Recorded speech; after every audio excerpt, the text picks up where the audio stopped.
पृथ्वीवरील दुसरा सर्वात वेगवान पक्षी कोणता? मित्रांनो, सुवर्ण गरुड हा जगातील दुसरा सर्वात वेगवान पक्षी आहे. सुवर्ण गरुडाचे पंख खूप रुंद असतात आणि त्याच्या मानेवर विशिष्ट सोनेरी पिसे असतात.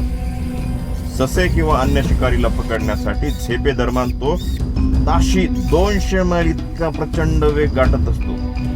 ह्या गरुडाला डोंगर, दळ्या, गवताळ प्रदेशासारखे खडबडीत मोकळे प्रदेश आवडतात. सुवर्ण गरुड कड्यांवर किंवा झाडांवर मोठे घरटे बांधतो. ह्या पक्ष्याच्या आकारामुळे, तपकिरी रंगामुळे आणि सोनेरी मानेमुळे त्याला सहज ओळखता येते. मित्रांनो, तो इतर शिकारी पक्ष्यांपेक्षा वेगळा ठरतो. सुवर्ण गरुडाची चोंच मजबूत आणि वाकडी असते. त्याचे पिवळे पाय मोठे असून त्यावर शक्तिशाली काळे नखे असतात. सुवर्ण गरुड हा पक्षी उत्तर अमेरिका, युरोप, आशिया आणि उत्तर आफ्रिकेतल्या खंडांमध्ये आढळतो.